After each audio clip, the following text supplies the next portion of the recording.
We got a lot to discuss today on MMA News episode 4, I believe. This is episode 4.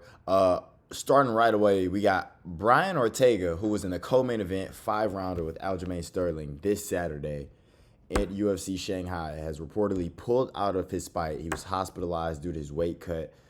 I don't know why they haven't forced Brian Ortega to move up. This is not the first time this has happened, and this probably won't be the last time if he continues at featherweight. It's a fucking shame because we're like a day before the fight happens. And, cutting that much weight in China, you can't get a replacement to fly over. You got Josh Emmett tweeting this, and fans are talking about if he pulls this off, it will be unreal. You're an idiot if you think anyone is replacing Brian Ortega in this fight. It is borderline impossible for anyone to cut weight to 145 pounds. They've probably been sitting on their ass, cut to 145 from like probably 160, 165, 170, whatever they sitting at. Fly all the way to China, however many hours that is, and fight Aljamain Sterling for 5 rounds. You're an absolute idiot if you think anybody's choosing to do that. But it's a shame. Brian Ortega versus Aljo would have been fun, man, because we would have got Aljo at the top of the division because I would have picked Aljo, or I picked Aljo to beat Ortega pretty handedly, I think a lot of people did. And Ortega is ranked 4, so it's a shame. It's a shame. It's a shame. It's a shame. I feel bad for Aljo because he's been sitting out since December. Now he's got to sit out even longer. He's 35 years old, I believe. So it's fucked up, man. But hopefully Brian Ortega gets his shit together. He needs to go to lightweight. He needs to fucking retire because he has nothing to do at lightweight. He's going to get shit on at lightweight. And at featherweight, he can't seem to make the weight, and he can't seem to keep a win streak at featherweight. But moving on, though, Sean Strickland. Sean Strickland has been suspended for 6 months by the Nevada State Athletic Commission after rushing the cage at Tough Enough on June 29th and attacking a fighter. His suspension can be reduced to 4 to 5 months, 4.5 months, if he completes an anger management course. So Sean Strickland has been suspended for 6 months, everybody. There's no fucking way he's taking an anger management course. I still don't understand if the Nevada State Athletic Commission suspended him. Can he just fight somewhere else? I don't get why he wouldn't be able to. But yeah, Sean Strickland's a dumbass. He's an emotional wreck. And no matter who he fights anyway, it's probably going to be boring. They probably want to book him versus Izzy. That's probably why Izzy's sitting around for forever. Not probably. Izzy's been calling for him for a year now. So, who cares about Sean Strickland? He's not going to change his fight style. He's going to still be boring. He's never getting the title back, especially that Hamzat's there. Yeah, who really cares about Sean Strickland at this point in his career? His trash talk isn't even good now because he's just an emotional wreck. If you if you give any verbiage back to him, he's an emotional wreck. So, rush the cage after a fighter did a fucking DX chop at him. But I just wanted to include this because we got Conor McGregor in his training arc again. But Paul McGregor is back moving at turtle speed. You can tell me I'm a casual because he's just touch sparring. Every sparring video looks exactly like this. He looks awful in everything. His kicks are slow. Bro, he's pulling the kick. Like Conor's not fighting yet, and if you think he is, you're a dumbass, and you need to stop being a UFC fan. You're a fucking dumbass. Did I say you're a dumbass? Moving on though, we got our fight announcements, I should say, and our fighter discourse. I'm gonna call it.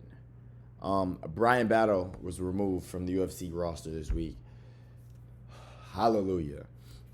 This fat fuck. This unprofessional fat fuck missed weight twice. He missed weight at 170 a couple months ago. Still got that fight. Still got that fight and won the fight on a shit boring fight. Talked all that shit. And then he got his fight at 185 and forced to move up to 185, might I add. Forced to move up. This is his 4th weight miss since he's been in the UFC. Awful stuff. Very unprofessional. And you got dumbasses talking about Charles Oliveira missed weight a bunch of times. So and so missed weight a bunch of times. Any fucking way. Brian Battle's been removed from the active roster. He'll probably have to be sent to the regionals to probably get some regional fights or something. I don't know. Get some fights on the regional scene, and maybe they'll sign you back if you prove you can make weight 185 and not be 15 pounds over. 185. You stupid fat weak fuck. I hate Brian Battle if you don't know. If you couldn't tell. Very, very unprofessional. You know, it is what it is. I'm sure not a lot of people are losing sleep over this. But moving on, though, we got big fights in Brazil. We got Davison Figueiredo versus Montel Jackson. I'm very, very, very confused about this one. Figgy is ranked number 6. Jackson is ranked 15, so I guess he's getting his shot. Jackson's good, but I got Figgy winning this fight pretty confidently. I thought Figgy was hurt. I could have sworn he had like tore his ACL or tore his knee or something in the Corey Sandhagen fight. That's the reason why the fight ended, was because he had an injury basically. I got Figgy in this fight though. Big step up from Montel Jackson. I don't think he gets it done. It's my Figgy. Then we got Vicente Luque versus Santiago Ponzinibbio. I think I talked about this in my last video. Layup for Vicente Luque. Vitor Petrino in his second fight at heavyweight got another layup. And Andre Deniz versus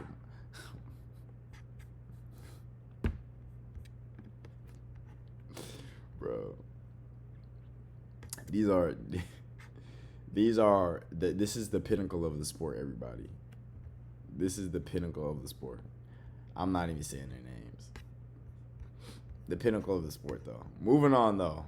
That's good for the Brazil card. If we get Carlos Prates versus Leon Edwards. Excuse me. My goodness. If we get Carlos Prates, Leon Edwards as a 5-round co-main event for Charles Oliveira, Rafael Fiziev, that'd be beautiful. But look at this shit. Nigga, no. Nigga, you know this is Leon no. too. You know this is Leon, folks. You know Leon did exactly that. He is not fighting on short notice against Carlos Prates. But moving on though, Song Yadong in his Q&A while they were in Shanghai currently said he thinks his next fight is gonna be around November. That'd be good, bro. Opening up a main card, or I mean, it looks like Volk is gonna be on the December card, so he could be co-main eventing Islam Makhachev, Jack Della Maddalena at MSG. You know, him versus Sean O'Malley, or they could be the feature fight, and then you can have another championship fight co-maining JDM Islam. But Song Yadong is a very exciting fighter. I'm pretty high on Song Yadong, and if his next fight is Sean O'Malley, which it probably should be, I might pick him to beat Sean O'Malley. I don't know. In a 3-rounder, I don't know. But I'm looking forward to it. I really like Song Yadong. Really good fighter. But moving on, we got Gable Stevenson, whatever, is making his MMA debut at LFA 217. If I could find you a picture of his opponent who's 1-0 right now, it would just be fucking hilarious. They gave him a layup in his debut, and you know, Olympic wrestler turned MMA fighter. I'm not too high on that. I'm not too high on American wrestling transitioning in MMA this late into his life. He probably just started training MMA in probably 2023.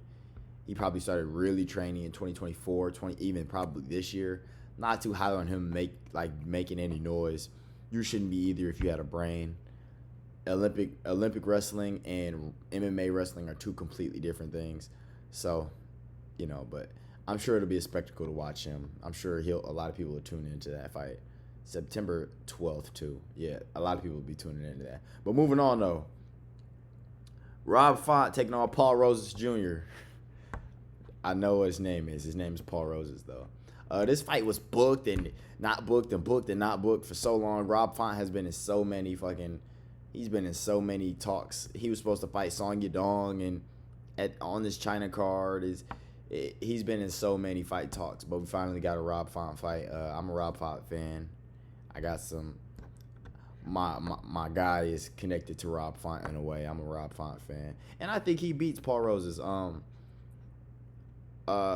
Paul Roses has zero strike. Like, he has no stand up. He's gonna try to take this fight to the ground immediately as soon as they start.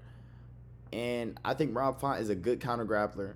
He's got good stand up. He's a good counter grappler for somebody that's not like overwhelmingly longer than him, like how Corey Sandhagen just wet blanketed him for 5 rounds and just laid on him and put a body like, you know, Paul Roses can do that, but he's not as skilled as Corey Sandhagen. He's not as long. He doesn't have that in his tools yet. He could develop it. He's still young, but he doesn't have that to keep Rob Font down. I think Rob Font will put hands on him and he'll win a 29-28 decision. But that's a nice fight to add on the Noche card. That card is still dog shit right now, but it's in 3 weeks. So what are you gonna do about it? Nothing.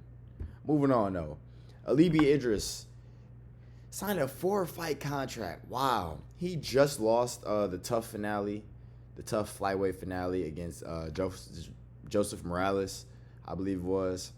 He got dominated. He did not look good at all in that fight. He showed very low fight IQ.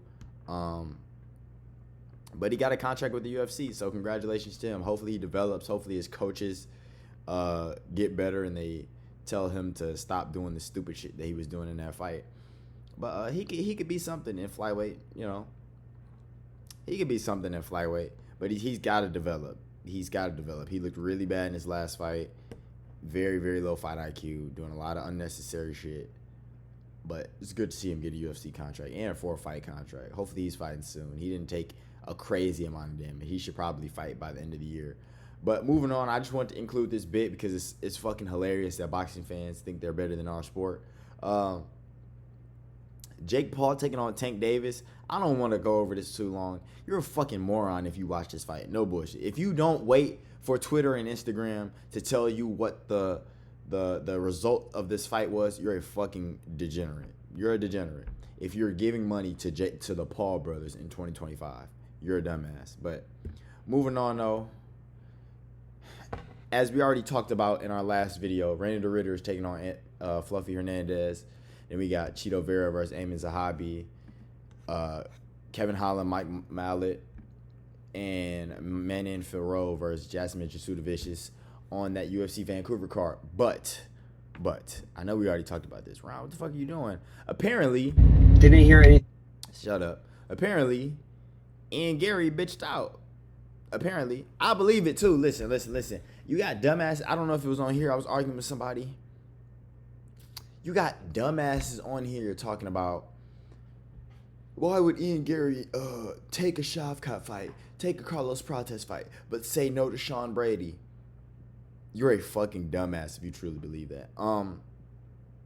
Ian Gary taking that Shavkat fight had zero detriment to Ian Gary's career whatsoever. Even before he took the fight, he was set to fight Joaquin Buckley, a lower ranked fighter. He got an opportunity to basically fight an interim title fight. That's basically what it was.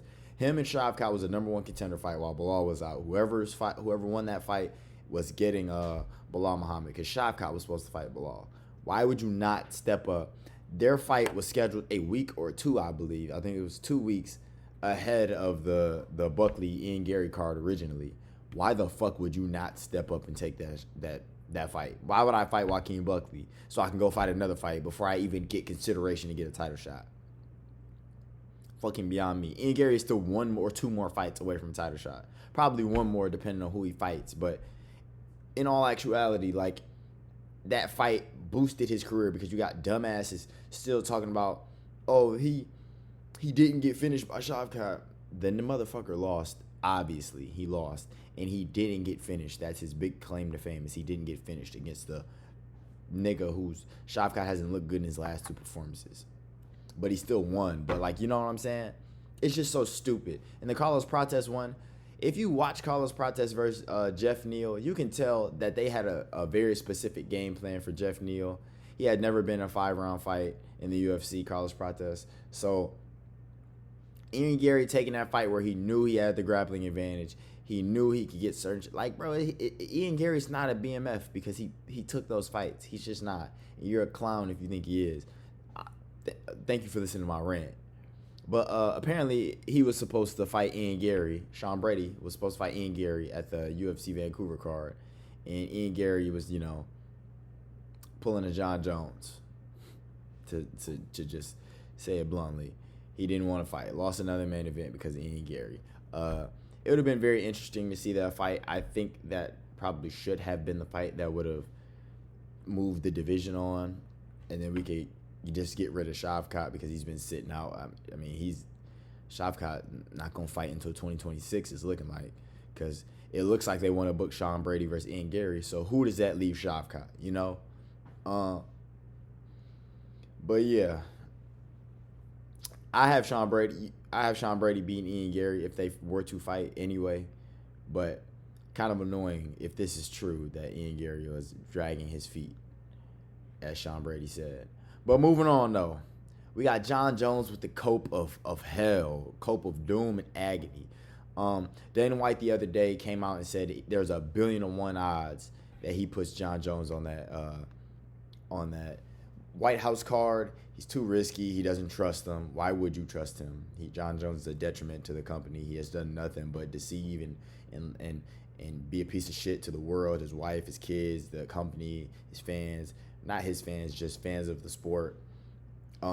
So John comes out and says, you could probably see here, yeah. I don't know if this is real or not. They're making it seem like he put this in ChatGPT because he said fix the grammar. I didn't see that here, but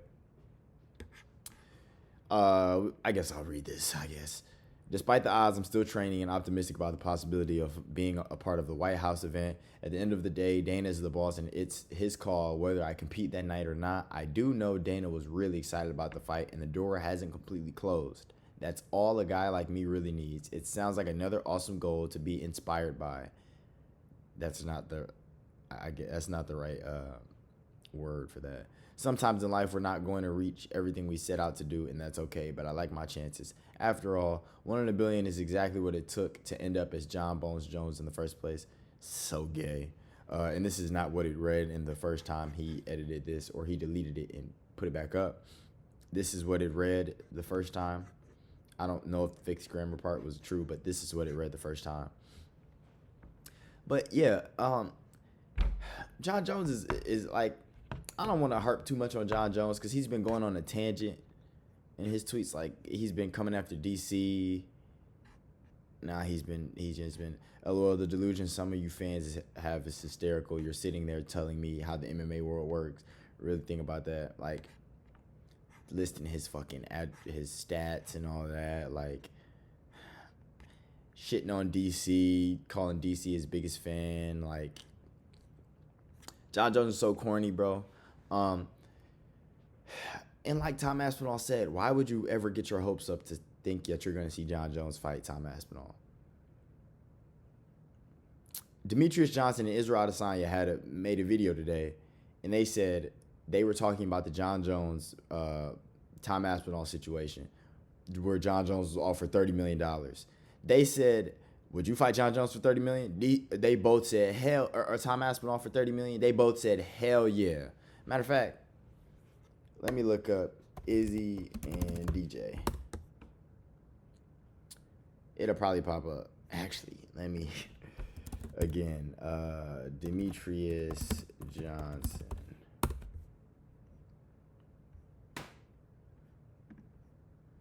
Let's see if it'll pop up. Yeah. Would you have rolled it for $30 million? Yeah. Bro, Yeah. even if I wasn't a fighter for $30 million, I'd get my ass kicked for $30 million. Like, yo, f it. And like I said, for $30 million, but I don't know how John Jones' body feels. Bro, so he's trying to play the fighter, like the we love the fighter. He's trying to play fighter's advocate. Man, me who's taking fucking think I'm hot shit because I take some MMA classes and shit. I will go fight Tom Aspinall for 500,000 for 100K. I'd get in an octagon with Tom Aspinall for him to knock me out. What the fuck? 30 million? It's made his career so much worse just not taking the fight. Him being slept out cold on the canvas would have been better than what this is. But moving on though, there's been a lot of speculation and people talking about Charles Oliveira wants to be on the Brazil card because he doesn't know when the next time they'll be in Brazil and he might want to retire there. He put that to rest. He said there's still a lot more to uncover in his career, so he needs everybody to stop talking about retiring. I love to hear that from him before the fight. I really do. I thought he was going to win anyway, but I like this mindset of him, even though I don't think he'll become champion again. But it's really good to hear Charles Oliveira talk like this. I just wanted to touch on that. Who doesn't love Charles? If you don't like Charles, you're a weirdo, bro. Moving on, though, we got some Arman Tsarukyan and more chatter on the interwebs. Arman Tsarukyan wants to fight in October or November and prefers Paddy Pimblett as his next opponent. He said he talked to Dana and maybe they'll set up a fight with someone in Abu Dhabi or come on, bro. Book him against Paddy Pimblett. Book Gaethje Hooker. Let Ilia Topuria fight the winner of Arman Paddy. It's simple. It's so simple. I think Arman would win against Paddy Pimblett anyway, but it's so simple. Book Arman Paddy for the co-main event of Abu Dhabi, Tom Aspinall versus Cyril Gane. Let them be a 5-round co-main event. It's so simple. Stop this nigga. He hasn't fought since April 13th, 2024. UFC 300. It is not. The next pay-per-view will be UFC 320. He hasn't fought in over a year and a half. Calendar year and a half. It will be damn near 2 years since this nigga has fought. Come his next fight. And he's fucking on the internet talking about everything else but another fight. This nigga, who called him out apparently a couple months ago, he declined a Gamrot fight. A fight that he lost, by the way. Fuck Arman, bro. Fuck Arman. Gamrot says Beneil Dariush is running from him. I don't know why Gamrot would want this fight. I think he's above Dariush in the rankings regardless or anyway, and I think he will absolutely destroy Dariush. And I don't think it will put him anywhere to get closer to a title. He lost to Dan Hooker, so then he beats Dariush, and who does he fight? The loser of Paddy Arman? Maybe, Paddy's maybe ranked one spot above him. They just moved Paddy to number 7, so Gamrot might be 8. But why? Why fight Dariush? Why not push for another fight? I don't know, but I guess he's active. He wants to be active, so why not? Moving on, no, we're almost done, ladies and gentlemen. Please stay with me. I want to talk about this. Fuck Francis. I'm not even talking about Francis. I want to talk about this. This is the last thing we're going to talk about in the video. No. The pound for pound rankings. Damn it. Why in the fuck is Khamzat Chimaev number 4? Just because you beat one guy doesn't undo everything that they've done in their career to be ranked as they are on the pound for pound list. Ilia Topuria, perfect. He can be number 1. I think you should think Ilia should be number 1. Islam 2, no argument there. Murad 3, 0 argument there. Why is Khamzat number 4? Why does DDP drop to 11 after everything he's done? And Khamzat, who really has 4 fights on his resume. I can't even say that. Why is Khamzat number 4? It should read Topuria, Makhachev, Merab, Volk, Pantoja. And then you can put Chimaev there. Then you can put Tom Aspinall. Then you can put JDM. Then you can put Ankalaev and then Alex. They should be neck and neck, like 9 and 10. Because Alex has done way more in his career. He's fought way better names, different divisions in his career than Ankalaev, that just doesn't erase just because he beat him in a very close decision, I don't think. I still will put him above because he's a champ, obviously, but they shouldn't be that far away from each other, and Ankalaev just shouldn't be that far ahead anyway. But then you got, like I said, and then, like, Dricus, okay, Dricus can be below Alex. Max Holloway, why is Bilal still in the pound for pound? Why is Arman still in the pound for pound? Why the fuck is Shavkat Rakhmonov number 15? How does he go from unranked in the pound for pound list to number 15 and he hasn't fought in a year? Shavkat Rakhmonov has 3 names on his resume: Jeff Neal, Stephen Thompson, and Ian Gary, and that is it. Maybe Shavkat got I'm trying to think. Maybe I'm underselling Shavkat. There's no fucking way I am. I watched every Shavkat fight imaginable. Yeah. What has he done to be number 15 pound for pound? I don't know. The pound for pound list has always been stupid. The rankings have always been fucking stupid. But it is what it is. I digress. But thank you, ladies and gentlemen, for watching this video. We got some more videos to come. I will be live streaming the UFC Shanghai card at 2 a.m. Saturday. I know, get a life. But I work at 7:30, so I will be leaving the stream at probably 6:30, so I can eat and take a shit and do my business. If you made it this far, I appreciate you. Like and subscribe. More videos to come. I got about 1 or 2 more uploads this week. So y'all have a lovely night, man. Just finished the vid, and Brian Ortega is weighing in at 153 pounds, and a fight versus Aljo is a catchweight fight. Who cares? Aljo for the win. That makes the fight night better, though. Good night.